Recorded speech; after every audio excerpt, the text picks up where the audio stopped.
Hai hai hai, Assalamualaikum warahmatullahi wabarakatuh.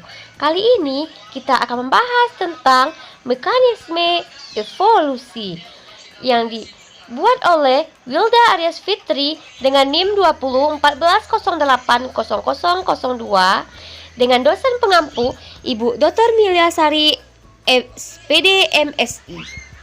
Jurusan Tadris IPA Fisika A, Fakultas Tarbiyah dan Keguruan, Universitas Islam Negeri Imam Bonjol, Padang. Tugas ini bertujuan untuk memenuhi tugas akhir mata kuliah biologi semester 1. Baiklah, kita akan membahas tentang teori evolusi yang dikemukakan oleh Darwin. Teori seleksi alam Darwin menjelaskan bahwa makhluk hidup memiliki kemampuan menghasilkan banyak keturunan. Sumber daya alam yang terbatas memunculkan adanya kompetisi pada makhluk hidup. Darwinisme percaya bahwa tidak ada dua individu yang sama karena terdapat variasi yang besar dalam populasi. Yang kedua kita akan membahas teori evolusi yang dikemukakan oleh Lamarck. Lamarck menjelaskan bahwa bentuk kehidupan yang sekarang didasarkan pada penggunaan dan tidak menggunakan organ. Us and Disusse. Contohnya dari teori Lamarck ini adalah leher jerapah yang menjadi lebih panjang dengan meregangkannya untuk mencapai pohon lebih tinggi. Sifat fisik tersebut dikemukakan dan lalu diturunkan pada generasi selanjutnya. Us merujuk pada organ yang digunakan akan terus berkembang. Sementara itu, Disusse merujuk pada organ yang tidak digunakan akan tereduksi. Sedangkan yang ketiga kita akan membahas tentang teori evolusi oleh Weismann.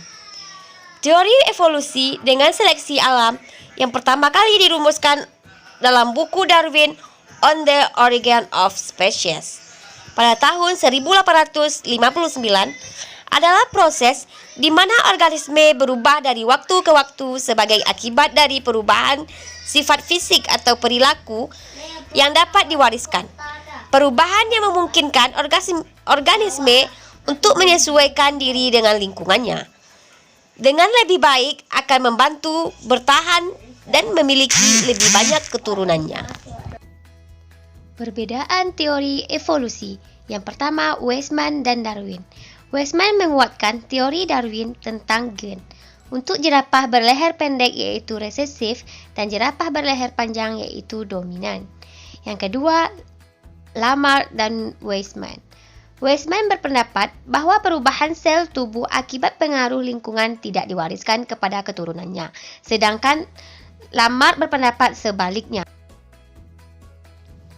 Hai guys, kedua kita akan membahas tentang tahapan asal mula kehidupan berdasarkan teori evolusi Darwin.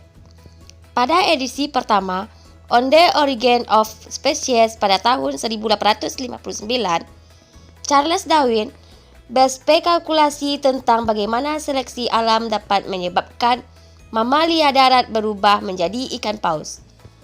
Sebagai contoh hipotetis, Darwin menggunakan beruang hitam Amerika Utara yang diketahui menangkap serangga dengan berenang di air dengan mulut terbuka. Saya tidak melihat ada kesulitan dalam pertarungan beruang yang diajukan. Melalui seleksi alam, lebih banyak air dalam struktur dan kebiasaan mereka. Dengan mulut yang semakin lebih besar dan besar, sampai makhluk tersebut diproduksi secara dahsyat hingga menjadi seperti paus. Dia berspekulasi. Gagasan itu tidak berjalan dengan baik dengan publik. Darwin begitu malu dengan ejekan yang dia terima bahwa bagian beruang-beruang telah dihapus dari edisi selanjutnya dari bukunya.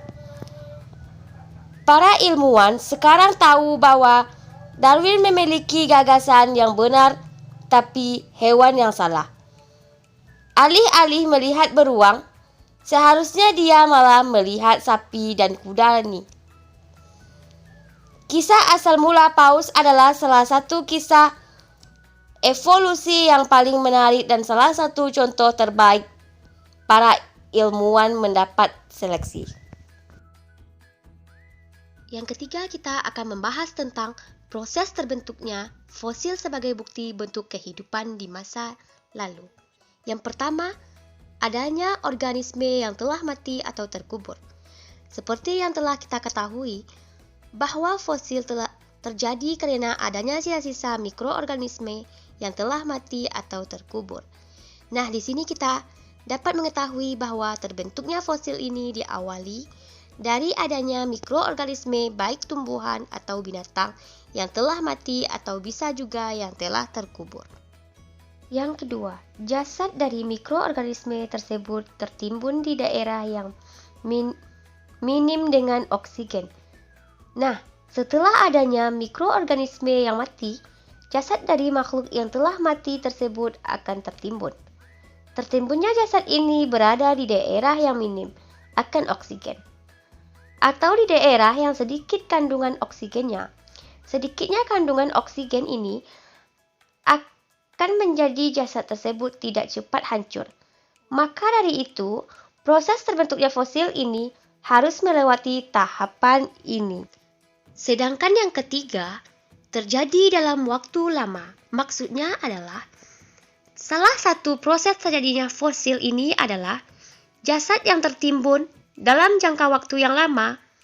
Memang untuk menjadi sebuah fosil memerlukan jangka waktu yang sangat lama. Bahkan, bisa saja hingga bertahun-tahun lamanya. Oleh sebab itu, maka terjadinya fosil ini melalui proses dalam jangka waktu yang lama. Yang keempat, bentuk-bentuk kehidupan yang pernah ada di muka bumi berdasarkan temuan fosil. Yang pertama, masa Arkaikum. Masa ini merupakan masa yang tertua. Diperkirakan pada 2,5 miliar tahun yang lalu, keadaan bumi masih labil. Masih menyerupai gumpalan bola gas. Dan kulit bumi juga masih dalam proses pembentukan. Yang kedua, masa Paleozoikum. Masa ini berlangsung sekitar 500 sampai 245 juta tahun yang lalu. Kondisi bumi sudah lebih stabil. Secara berangsur, temperatur bumi mendingin dan mulai terlihat adanya tanda-tanda kehidupan makhluk bersel satu atau mikroorganisme. Yang ketiga, masa Mesozoikum. Masa ini disebut juga masa sekunder. Diperkiraan berlangsung sekitar 245 sampai 65 juta tahun yang lalu. Bumi sudah semakin stabil dan mulai muncul beberapa hewan bertubuh besar, seperti berbagai jenis hewan reptil, dinosaurus, dan gajah purba atau mamut. Besar sudah. Yang keempat, masa Neozoikum. Pada masa ini, hewan berukuran besar sudah mulai jauh berkurang. Masa ini dibedakan menjadi dua zaman, yaitu zaman tersier dan zaman kuarter. Zaman tersier, zaman ini berlangsung sekitar 60 jutaan tahun yang lalu. Sedangkan zaman kuarter, zaman ini dibagi ke dalam dua kala, yaitu kala Pleistosen atau Diffusium atau kala Holosen atau Alluvium. Baik, yang kelima kita akan membahas tentang kelemahan teori evolusi secara ilmiah. Yang pertama, evolusi dianggap keliru juga bahkan di dalam pengetahuan, khususnya dalam ilmu biologi. Menurut para evolusi, manusia purba ada sejak 5 juta tahun yang lalu. Namun ternyata ada ditemukan manusia purba yang hidup sekitar 280 juta tahun yang lalu oleh H. Conrad. Manusia tidak lepas dari kajian evolusi. Yang kita ketahui bahwa manusia dianggap memiliki kesadaran, baik kesadaran hidup, adanya pengalaman yang unik dan tersendiri, serta memiliki imajinasi. Evolusi ternyata tidak dapat menjelaskan sejarah kesadaran. Yang kedua, manusia. Pengalaman unik manusia secara pribadi dan secara imajinasi yang mengetahui tentang keberadaan dirinya dan dasar empirik atau pengalaman dari makhluk hidup. Yang ketiga, evolusi tidak bisa menjelaskan fenomena-fenomena alam yang jarang terjadi dalam bagian evolusi. Bagi mereka, makhluk hidup tidak lepas dari fase perubahan dan perkembangan, evolusi dan adaptasi. Namun, mereka tidak mampu menjelaskan berbagai fenomena makhluk yang jarang terjadi seperti penemuan manusia.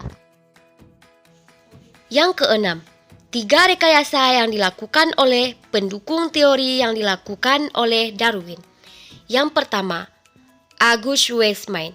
Menurutnya, evolusi terjadi karena adanya seleksi alam terhadap faktor genetika suatu organisme.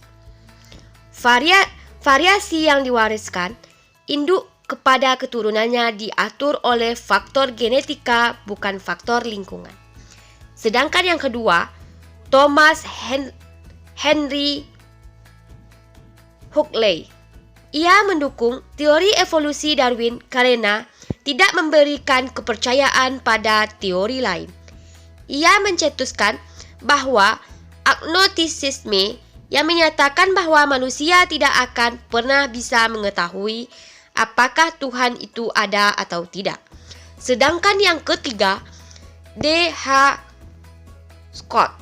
Ia menyatakan teori evolusi datang untuk menjadikan sebuah teori baku. Kita tidak mungkin dapat melepaskan diri dari teori ini, meskipun hanya sebagai suatu pengalaman dari sebuah keyakinan. Yang ketujuh, kita akan membahas tentang bukti-bukti ilmiah yang membenarkan ayat Al-Quran tentang penciptaan makhluk hidup. Al-Quran telah menegaskan bahwa manusia diciptakan secara khusus. Allah Subhanahu wa Ta'ala berfirman, "Sesungguhnya Aku akan menciptakan manusia dari tanah, maka apabila telah kusempurnakan kejadiannya dan kutiupkan kepadanya rohku, maka hendaklah kamu tersungkur dengan bersujud kepadanya." Quran Surat Sad ayat 71 dan 72. Dalam ayat lain, Allah Subhanahu wa Ta'ala berfirman, "Dan Allah menciptakan kamu dari tanah, kemudian dari air mani." Quran Surat Fatir ayat 11. Kemudian dalam ayat Al-Quran kita mendapatkan bahwa Allah Subhanahu wa Ta'ala menegaskan penciptaan manusia ini dengan menggunakan kata khat yang sebelumnya didahului dengan lam yang memiliki fungsi penegasan. Allah Subhanahu wa Ta'ala berfirman, "Dan sesungguhnya kami telah menciptakan manusia dan mengetahui apa yang dibisikkan oleh hatinya." Quran Surat Qaf ayat 16. Demikian ayat yang Al-Quran menegaskan kekhususan penciptaan manusia. Namun, orang-orang sesat yang tidak mau mengakui kebenaran Al-Quran menuduh Al-Quran bohong karena menurut mereka manusia tercipta sebagai hasil dari evolusi makhluk lainnya. Makhluk yang mendahului wujud asli manusia ini mereka sebut sebagai bapa bagi setiap binatang menyusui. Akan tetapi kebohongan mereka akhirnya terbongkar pada tahun 1986 ketika para ahli arkeologi menemukan sebuah fosil kera di Afrika. Mereka menyimpulkan secara tegas tanpa ada keraguan bahwa antara kera dan manusia tidak ada hubungan sama sekali dalam asal penciptaannya. Lihatlah bagaimana kebenaran senantiasa unggul di atas kebatilan. Al-Quran sendiri ketika menceritakan tentang penciptaan manusia menunjuk yang terkandung di dalamnya mengandung kebenaran yang dapat dibuktikan secara ilmiah. Kita perhatikan apa yang dikatakan Al-Quran tentang penciptaan manusia ini. Allah Subhanahu wa Ta'ala berfirman, "Dan Dia pula yang menciptakan manusia dari air." Quran Surat Al-Furqan ayat 54. "Dan Allah menciptakan kamu dari tanah, kemudian dari air mani." Quran Surat Al-Fatir ayat 11. "Dan bumi itu kami menjadikan kamu dan kepadanya kami akan mengembalikan kamu pada kali yang lainnya. Quran Surat At-Toha ayat 55. Bukankah kami menciptakan kamu dari air yang hina? Quran Surat Al-Mursalat ayat 20. Sekian video dari saya, salah dan janggal dalam perkataan mohon maaf. Wassalamualaikum warahmatullahi wabarakatuh.